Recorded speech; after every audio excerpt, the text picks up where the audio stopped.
Hello students, welcome to YouTube study. आज के इस वीडियो में यूपी बोर्ड क्लास 10 के बच्चों को हिंदी का 2021 का गेस्ट पेपर फर्स्ट लेकर आ चुके हैं। बहुत सारे बच्चे बोल रहे थे कि सर हमारा 8 मई को हिंदी का पेपर है, आप अच्छे से तैयारी कराइए। तो आज की इस वीडियो में गेस्ट पेपर फर्स्ट लेकर आ चुके हैं। हर एक सब्जेक्ट का इस चैनल पर तैयारी कराया जाएगा गेस्ट पेपर के रूप में। देखिए पिछले साल भी हिंदी का तैयारी कराया था तो 70 में 65 नंबर तक बच्चे लाए थे। तो आज की वीडियो काफ़ी इंपॉर्टेंट है, आपके पास समय बहुत कम है, इसलिए आप अभी से लग जाइए और अच्छे से सभी सब्जेक्ट का बेस्ट तैयारी करते रहिए। क्योंकि आज की इस वीडियो में हम आपको देख सकते हैं कि जो आपका गेस्ट पेपर है 2021 का, इसका सोल्यूशन बताने वाले हैं। काफ़ी इंपॉर्टेंट क्वेश्चन है सभी के सभी, और वो भी मैं बोर्ड एग्जाम की जो कॉपी होती है इस पर सिखाएंगे कि आपको बोर्ड एग्जाम में कैसे क्वेश्चन आंसर डालना है, प्रश्नोत्तर संख्या, सब कुछ इस वीडियो में आपको सिखाने वाले हैं। तो आज की इस वीडियो को बस पूरे एंड तक, शुरू से अंत तक बने रहना है और इस वीडियो को लाइक कर देना। ठीक है, तो चलिए स्टार्ट करते हैं।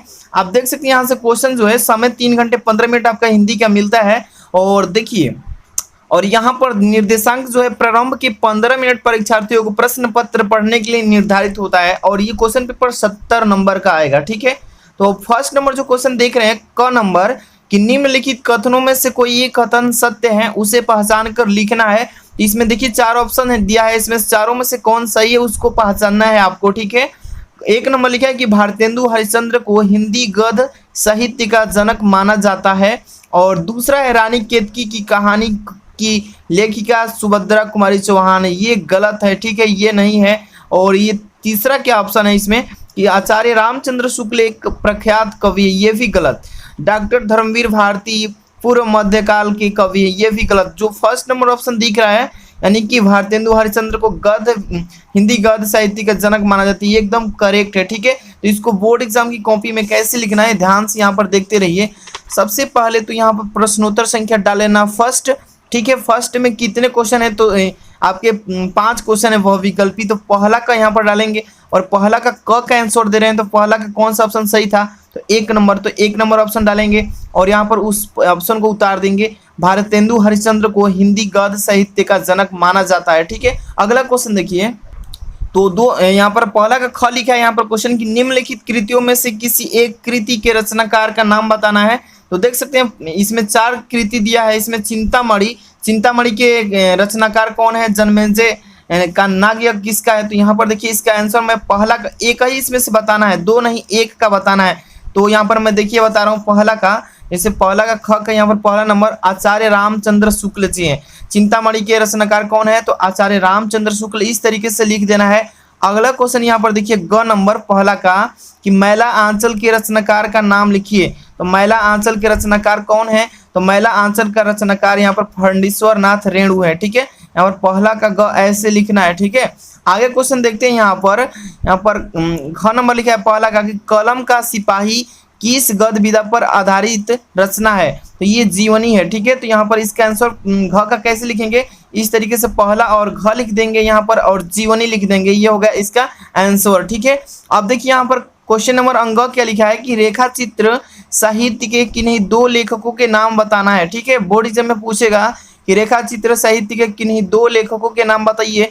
यहाँ पर 2 लेखक कौन कौन से हो जाएंगे, पहला का अंग का एक राम वृक्ष बेनीपुरी हो जाएंगे और दूसरा हो जाएंगे राय कृष्ण दास जी। ठीक है, इस तरीके से आपको लिखना है। अब चलते हैं नेक्स्ट क्वेश्चन की तरफ जो कि 2 नंबर से स्टार्ट हो रहा है। यहाँ पर ध्यान देना है आपको कि द्विवेदी युग की किन्हीं 2 प्रवृत्तियों के उल्लेख कीजिए, जो कि 2 नंबर का आता है। ठीक है, ध्यान से कि द्विवेदी युग की किन्हीं 2 प्रवृत्तियों का उल्लेख करना है। तो इसका आंसर देखिए यहाँ पर प्रश्नोत्तर संख्या डालेंगे, इससे प्रश्नोत्तर संख्या 2 और दूसरा का क कर रहे हैं। तो यहाँ पर पहला 2 पूछा है ना, तो दूसरा का क का पहला हो जाएगा राष्ट्र प्रेम, एक हो जाएगा प्रकृति की चित्रण, ये हो जाएगा आपका 2 प्रवृत्ति। ठीक है, अब चलते हैं नेक्स्ट क्वेश्चन दूसरा का ख पर।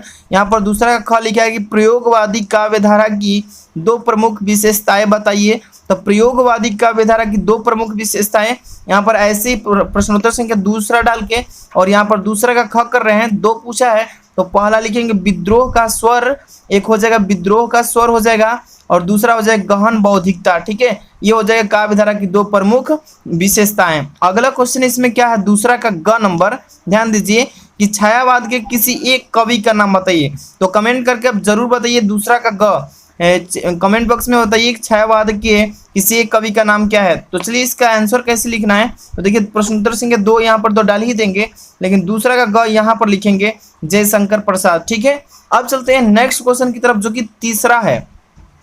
तीसरा ये क्वेश्चन देखिए क्या लिखा है कि निम्नलिखित गद्यांशों में से किसी एक के नीचे दिए गए गद्यांश के प्रश्नोत्तर दीजिएगा। मतलब एक गद्यांश को हल करना है और बताना है उसका प्रश्न का उत्तर। चलिए देखते हैं क्या है गद्यांश।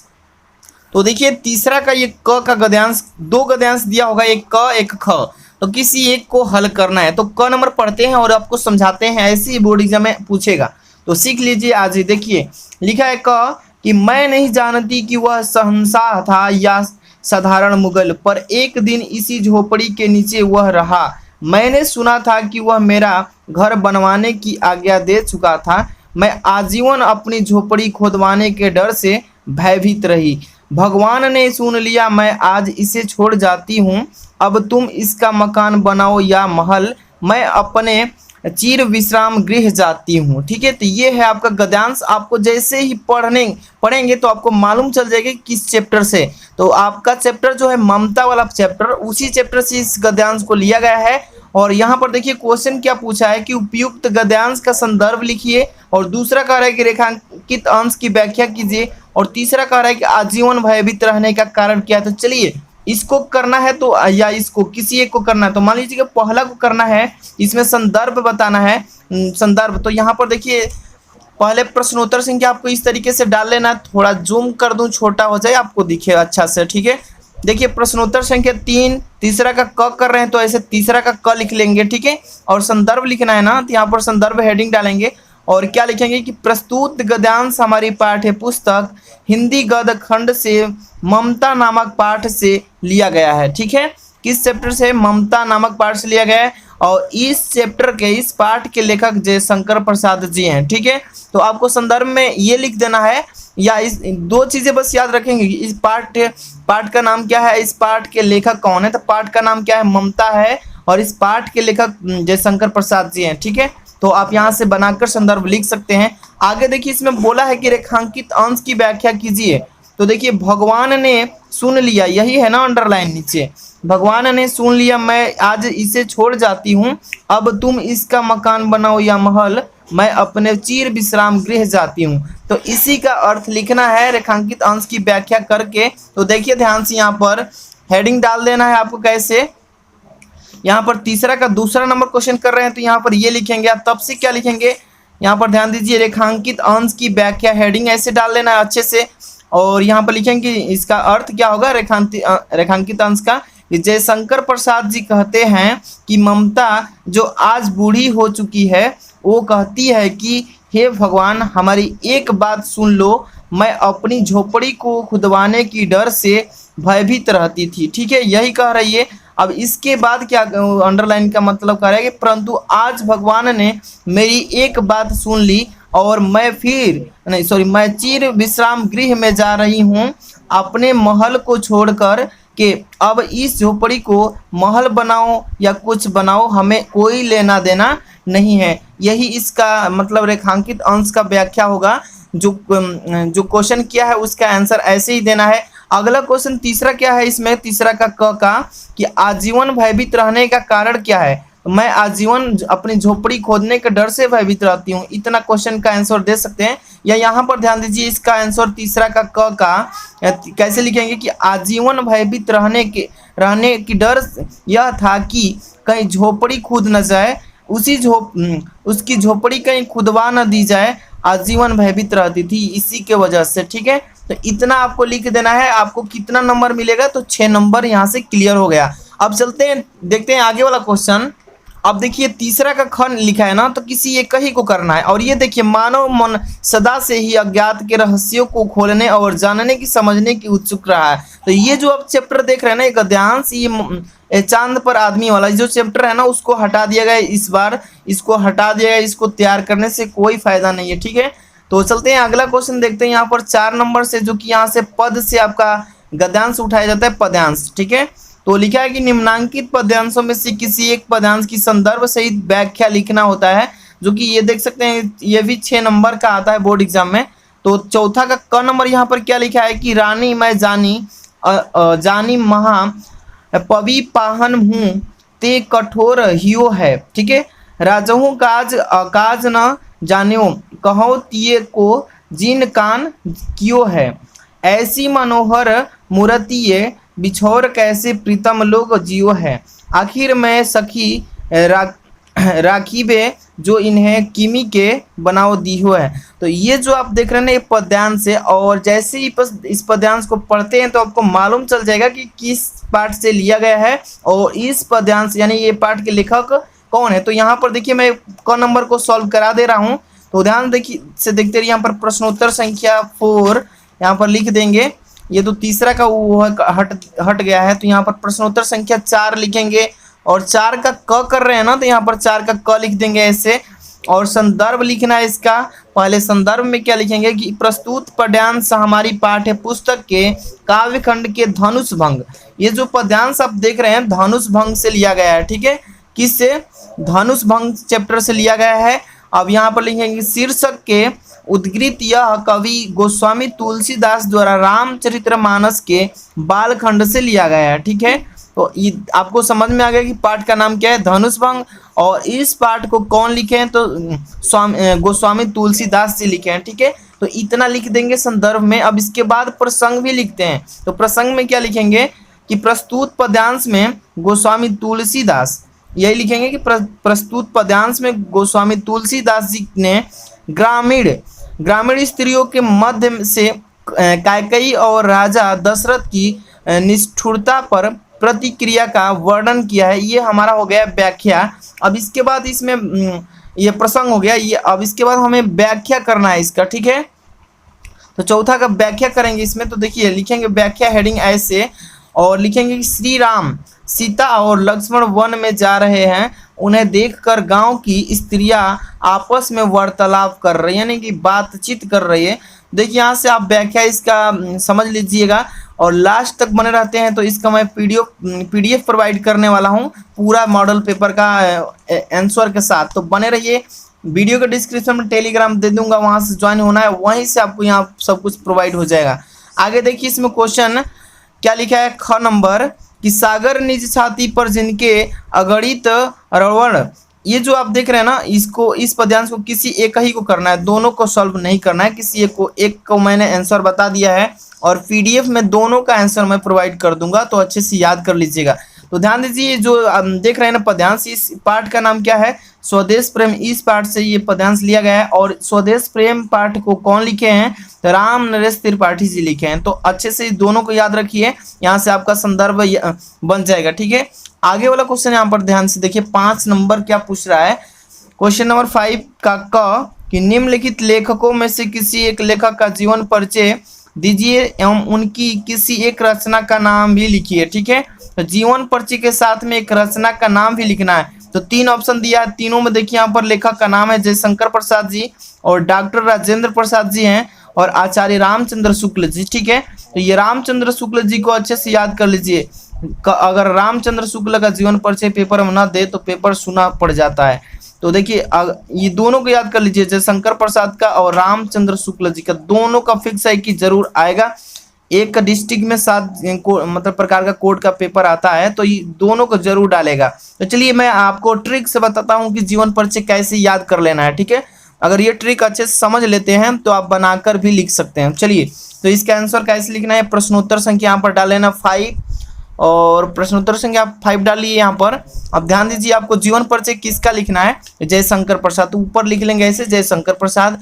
अब इसके बाद जीवन परिचय यहाँ पर हेडिंग डाल लेना है जीवन परिचय, और जीवन परिचय में मेन पॉइंट क्या होता है ध्यान देना है। जैसे कि जयशंकर प्रसाद से रिलेटेड हमें इनका जीवन परिचय देना है, तो सबसे पहले नाम लिख लेंगे और नाम जो होगा वो किसका है, जयशंकर प्रसाद का। जन्म लिखेंगे कि जन्म कब लिए थे, तो 1890 ईस्वी में, और जन्म स्थान लिखेंगे, जन्म स्थान कहाँ पर है, काशी है, और पिताजी का नाम क्या उनका कि देवी प्रसाद जी। ठीक है, और शिक्षा यानी कि जो जयशंकर प्रसाद जी हैं कहाँ पर शिक्षा प्राप्त किए थे, मतलब कि किस सब्जेक्ट से, तो अंग्रेजी, फारसी, उर्दू, हिंदी व संस्कृत का स्वाध्याय से। ठीक है, आगे देखिए रुचि, उनकी रुचि किस चीज में थी, जो साहित्य के प्रति काव्य रचना, नाटक, इन सभी में उनकी रुचि थी। और कुछ में था तो यहाँ पर हाइड कर दिया हूँ, कुछ मतलब कुछ ही लिखा हूँ। अब देखिए यहाँ पर लेखन विधा, यहाँ पर देखिए लेखन विधा उनका क्या था, तो काव्य था और कहानी था, उपन्यास था, नाटक और निबंध था। ये हो जाएगा उनका लेखन विधा। और उनकी मृत्यु कब हुई, तो ये भी उनको ध्यान में ये रखना है आपको कि ये सन याद होना चाहिए। मृत्यु 15 नवंबर 1937 ईस्वी में हुआ था। ठीक है। अब देखिए साहित्य में पहचान, उनका साहित्य में पहचान क्या है, तो छायावादी काव्य धारा के प्रवर्तक है। ठीक है, ये उनका साहित्य में पहचान हो जाएगा।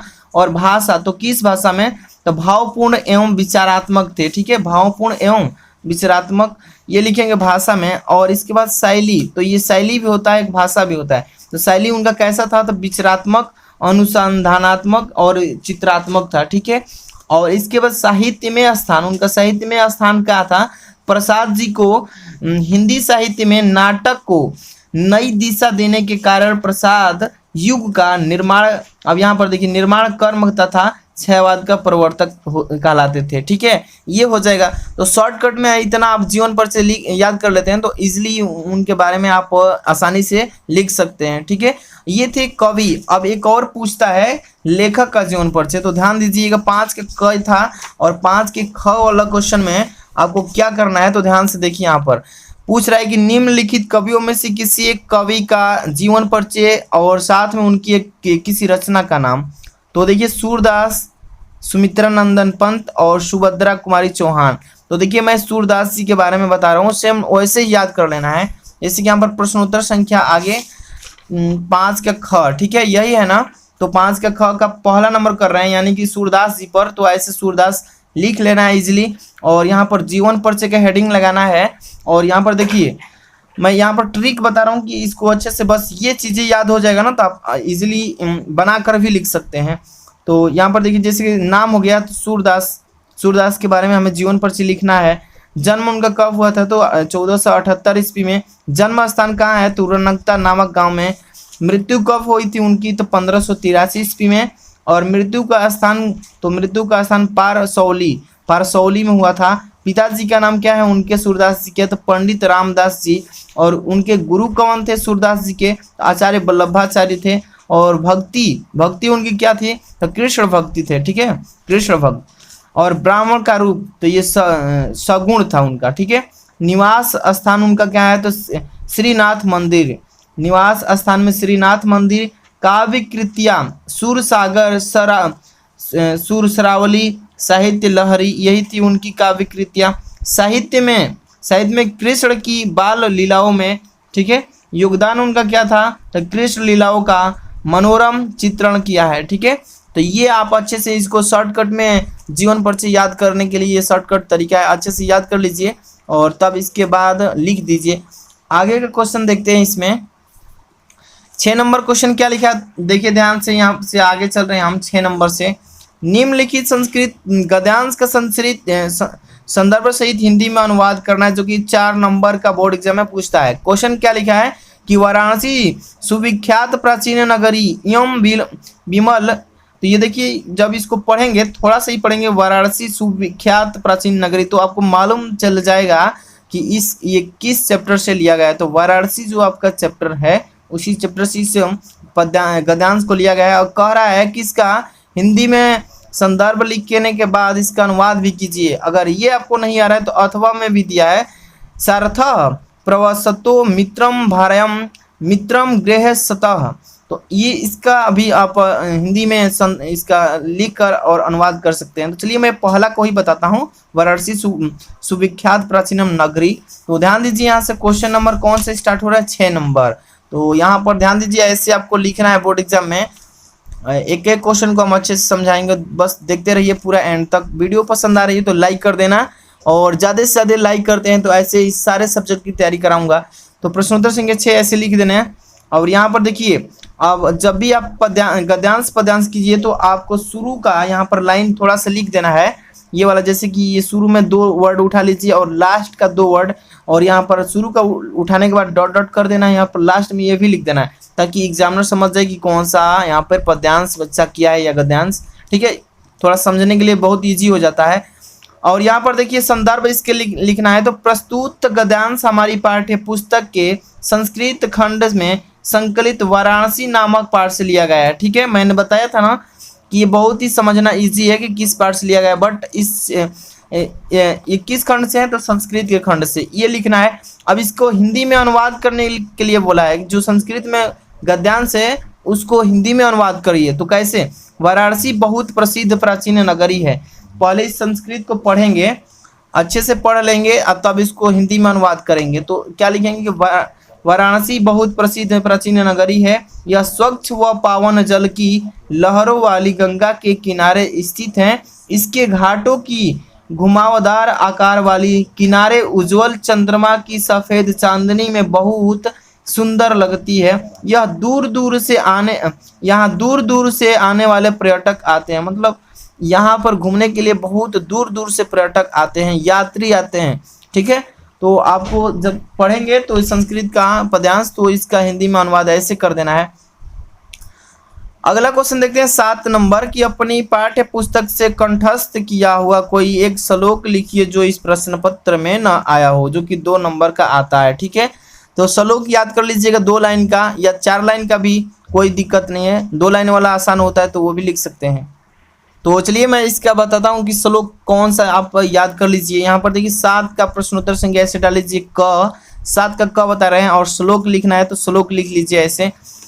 जैसे कि यहाँ पर देखिए श्लोक में रे रे चातक सावधान मनसा मित्र क्षणम श्रुत्यताम। ठीक है, श्रूयताम। अब इसके बाद देखिए अम्भोदा बहोवो वसंती गगने सर्वे पड़ी नेता दृश्य। देखिए इसको भी याद कर सकते हैं, जो आपको आसान लगे वो भी याद कर सकते हैं। श्लोक में 2 लाइन अगर लिख देते हैं तो 2 नंबर मिल जाएगा। ठीक है, सर्वे भवन्तु सर्वे सुखम, ये भी लिख सकते हैं संस्कृत का श्लोक 2 लाइन का। अगला क्वेश्चन देखते हैं यहाँ पर क्या है अगला क्वेश्चन। अब देखिए यहाँ पर ख नंबर 7 का ख क्या लिखा है इसमें कि निम्नलिखित प्रश्नों में से किन्हीं 2 प्रश्नों के उत्तर दीजिए जो कि 1-1 नंबर के दोनों हैं। तो 2 नंबर बन जाएगा। लिखा है कि वाराणसी किमर्थं प्रसिद्धम, वाराणसी क्यों प्रसिद्ध है बच्चों। तो संस्कृत में है तो इसको हिंदी में अनुवाद कीजिए। प्रश्नोत्तर संख्या 7 का ख ऐसे लिखेंगे। 7 का ख का पहला कर रहे हैं तो वाराणसी विद्यानम शिल्पानम कलानम च कृते प्रसिद्ध अस्ति। तो ये संस्कृत में इसका आंसर देना है, संस्कृत में ही पूछा है करने के लिए। ठीक है, अगला क्वेश्चन क्या है कि ज्ञानम कुत्र संभवति। अब यहाँ पर इसका आंसर देंगे कि ज्ञानम सर्वत्र संभवति। 2 ही करना था लेकिन मैं 4 यहाँ पर कर दिया हूँ ताकि याद हो जाएगा, तो कोई भी आएगा तो कर तो लेंगे। अगला क्वेश्चन क्या है कि विरह केन पूज्यते। तो विरह वीरेण पूज्यते, विरह वीरेण पूज्यते। अगला क्वेश्चन क्या है कि ग्रामीणम का उपाहस्त। तो इसका आंसर लिखेंगे ग्रामीणम एक नागरिक उपासन। तो ये हो जाएगा इसका आंसर। ठीक है, तो 2 ही करना था लेकिन मैं 4 यहाँ पर लिख दिया हूँ कि याद कर लेना है। अगला क्वेश्चन देखिए यहाँ पर 8 नंबर लिखा है कि क नंबर के हास्य रस अथवा करुण रस की परिभाषा उदाहरण के साथ दीजिए।